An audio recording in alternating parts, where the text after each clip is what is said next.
Welcome back to my channel. আপনারা আশা করি সবাই ভালো আছেন, আমিও ভালো আছি।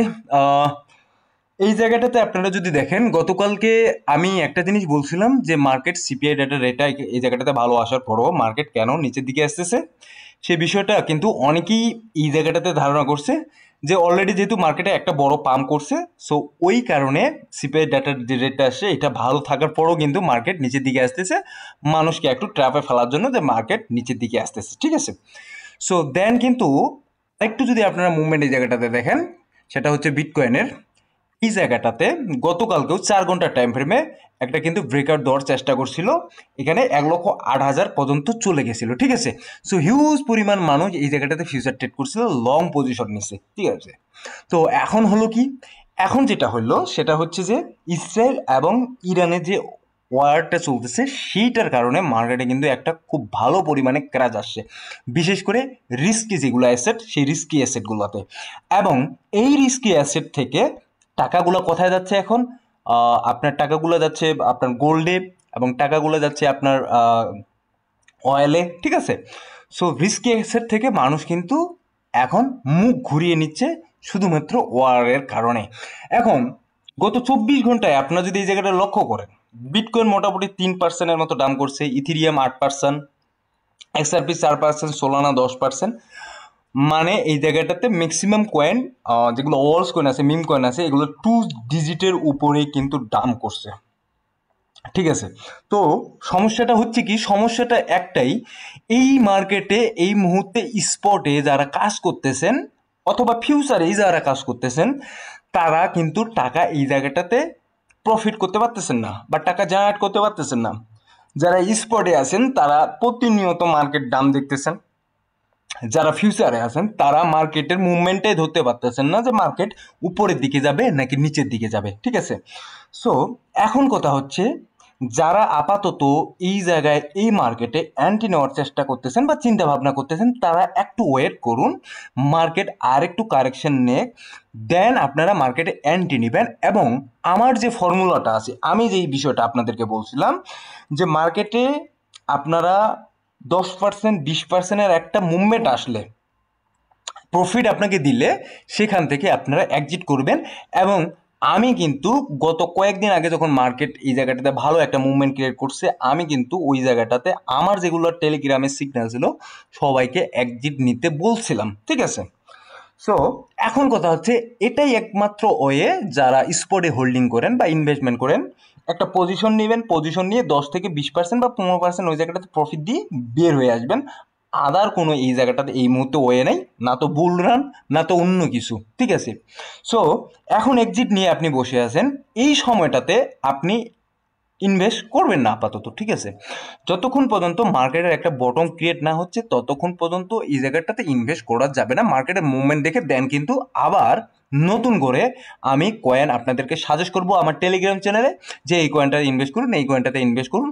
এবং পাশাপাশি আমি লং টার্মের জন্য কিছু কিছু কয়েন হয়তো বা এই 1 দিন 2 দিনের মধ্যে আমি টেলিগ্রাম চ্যানেলে আপনাদেরকে সাজেস্ট করতে পারি।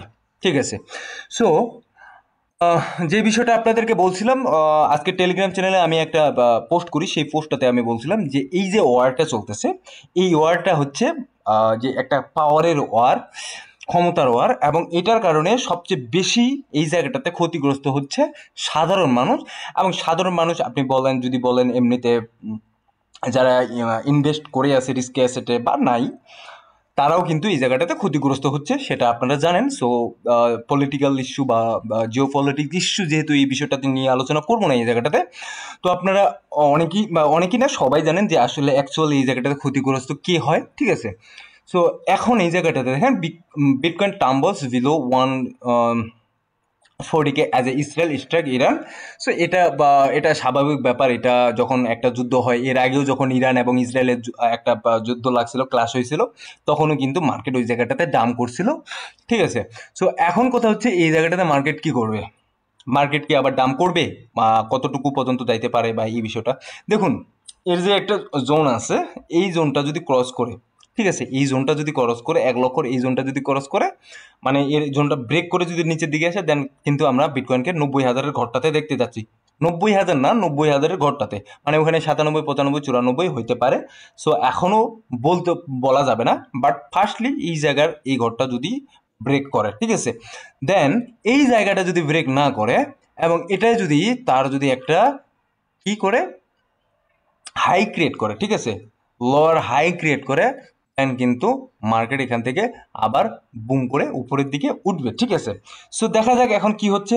এখন টোটালটা এই মুহূর্তে ডিপেন্ডস করতেছে ইরান এবং ইসরায়েলের ওয়ারটার উপর। এই ওয়ারটা যতক্ষণ পর্যন্ত না থামতেছে এই জায়গাটাতে, ততক্ষণ পর্যন্ত কিন্তু মার্কেটে আমরা আশানুরূপ ফলাফল এই মুহূর্তে পাচ্ছি না, এটা আপনারা শিওর থাকেন, ঠিক আছে। সো এই জায়গাটাতে আরেকটা বিষয় আপনাদেরকে দেখাই যে bitcoin price Bollinger Bands fell risks in uptrend at 112K 112K, ঠিক আছে। সো এই জায়গাটাতে আপনারা যদি লক্ষ্য করেন যে বারবার এই জায়গাটাতে কিন্তু ফেল মারতেছে, বিটকয়েনের প্রাইসটা এই জায়গাটাতে ফেল মারতেছে। আচ্ছা, জাস্ট 1 মিনিট। এই জায়গাটাতে ফেল মারতেছে, তার মানে এই জায়গাটাতে 1,12,000 যাওয়ার পর কিন্তু এই জায়গাটা আর উপরে যাইতে পারতেছে না। আমরা সরাসরি আমরা বড় টাইম ফ্রেমে চলে যাব বিটকয়েনের, সেখান থেকে আমরা দেখব। সো অনেকেই এই জায়গাটাতে অনেকেই মনে করতেছেন এটাই কি হাই, অলরেডি এটা কি হাই ক্রিয়েট করে ফেলছে অলরেডি বিটকয়েন এই জায়গাটাতে এই বছরের জন্য। যদি এটাই অল টাইম হাই হয়ে থাকে বা এটাই যদি অল টাইম হাই ক্রিয়েট করে থাকে অলরেডি বিটকয়েন, দেন কিন্তু বিটকয়েন আরও একটু কারেকশন নিবে, এটা স্বাভাবিক ব্যাপার। আমরা গতবারও দেখছিলাম যখন bitcoin all time high create করে, দেন কিন্তু মার্কেটে অনেক বড় একটা ক্রাশ আসে, ঠিক আছে, অনেক বড় একটা ক্রাশ আসে 74, 75 পর্যন্ত আসে বিটকয়েন, দেন আবার কিন্তু নতুন করে একটা অল টাইম হাই ক্রিয়েট করে। সো এইখান থেকে যদি বিটকয়েন আবার নিচের দিকে আসে, দেন কিন্তু এটা যদি অল টাইম হাই হয়, হ্যাঁ, এটা যদি $1,12,000 যদি এটাই অল টাইম হাই হয়ে যায়, কিন্তু মার্কেটে আরেকটা কারেকশন নিবে, দেন আবার মার্কেটের মুভমেন্ট আপট্রেন্ড থাকবে। সো এটাকেও আমাদের লক্ষ্য রাখতে হবে, এই বিষয়টাও আমাদেরকে কিন্তু ভাবাচ্ছে এই মুহূর্তে যে এটা কি অল টাইম হাই ক্রিয়েট করে ফেলছে কিনা অলরেডি বিটকয়েন। সো এখন দেখার বিষয় হচ্ছে যে অল্টস কয়েনগুলোতে কি করতেছে, অল্টস কয়েনগুলো কিন্তু রেপিডলি সেভাবে ফল ডাউন করতেছে, এবং ইথিরিয়াম এই জায়গাটাতে একটু ভালো পারফরমেন্স দেখাইলেও কিন্তু মোটামুটি আবার বলা চলে যে এই ওয়ারটার কারণে কিন্তু আবার পারফরমেন্সের ঘাটতি চলে আসছে, এবং এই জায়গাটাতে বারবার যে রেপিডলি এই জায়গাটা এখনও ব্রেক করতে পারতেছে না টোটাল থ্রি। সো এখন দেখার বিষয় যে টোটাল থ্রি এই জায়গাটাতে কোথায় থামে, যদি এটা ব্রেক করে দেন কিন্তু আমরা ভালো একটা মুভমেন্ট দেখতে যাচ্ছি না এই মুহূর্তে, আবার বেশি পরিমাণে এই জায়গাটাতে দাম দেখতে যাচ্ছে অল্টস কয়েনে। সো আমি আপনাদেরকে বারবার বলবো এই জায়গাটাতে যে অল্টস কয়েনে এই মুহূর্তে ইনভেস্টের দরকার নেই। আপাতত যারা শর্ট টার্মের জন্য ইনভেস্ট করতে চাচ্ছেন তাদেরকেও এই মুহূর্তে ইনভেস্ট করার দরকার নেই। আমার টেলিগ্রাম চ্যানেলে আমি বলে দিব যে কোন সময়টাতে ইনভেস্ট করতে হবে, এই মুহূর্তে না।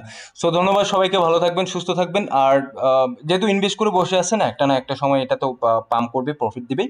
সো আপনারা প্যাশেন্ট এই জায়গাটাতে একটু ধরে রাখুন, আমরাও যেহেতু এই জায়গাটাতে প্যাশেন্ট ধরে আছি।